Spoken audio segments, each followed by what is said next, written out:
Hello and welcome to Godox Film Lighting 101. For this episode, we're going to dive into creating a candlelit dining room scene. Let's check it out.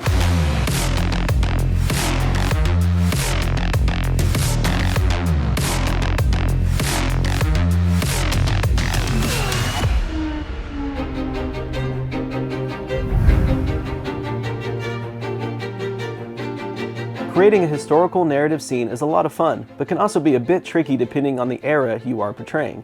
There are many factors that come into play. Things like wardrobe, hair and makeup, set design, and of course, the lighting. Fortunately, Godox offers the perfect lighting that can easily transform a scene to match any era. When creating a period piece, it's important to find a location that will work best for your story. The location is a character itself, just like your subject, so always try to keep that in mind. This will definitely help save on time and budget and allow you to focus more on dialing in the look for your scene as opposed to building everything from scratch. For this example, I chose to use a formal dining room. It already had a nice vintage look and a few practical sources that I could take advantage of.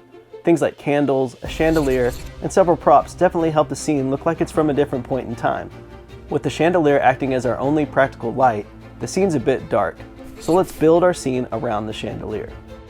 The first light I placed was outside of the window. I went with the Godox VL300. I wanted this light to portray a hard lighting source, such as the full moon at night. I used the Godox C-stand and arm to place the light very high up. I angled it downward, pointing it directly at the window. Inside, there was quite a bit of negative space on the back wall, so I angled the light so that it cast the shape of the window's shadow across the wall. I set this light to 60% power. The next light was also outside. I placed a Godox ML60 high up and pointed it directly at the tree. This allows for a bit of color contrast by illuminating the green from the tree and helps balance the scene behind the subject. This light was set at 50% power. For the interior lighting, I used 3 Godox TL60 tube lights throughout the room. These lights are incredible.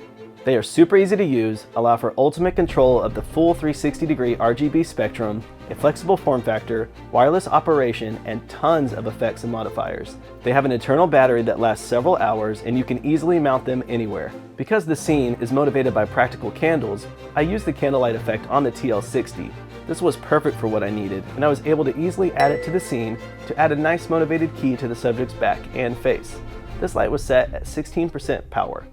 I then placed another TL60 in the corner that the subject was facing. I didn't have any room for a light stand in this corner because of my composition, but since these lights are so flexible and easy to use, I literally just leaned the light against the wall. It was perfectly hidden out of the camera.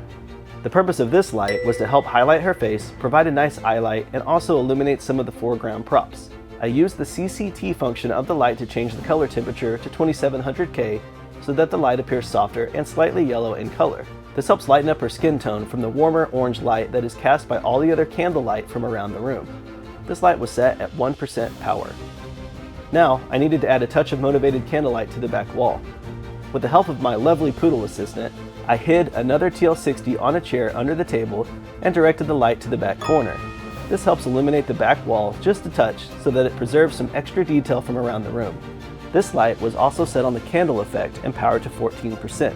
For the final light, I needed a few stops of ambient fill, so I placed a Godox SZ150R in the doorway at the back of the room.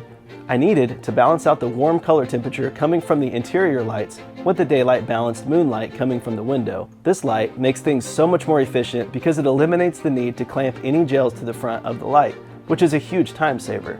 I bounced this light off of the ceiling so that the ambient light would spill all around the room, but still seem motivated from all the other sources. This light was set at 3% power. From here, I added a layer of haze to create some diffusion within the scene.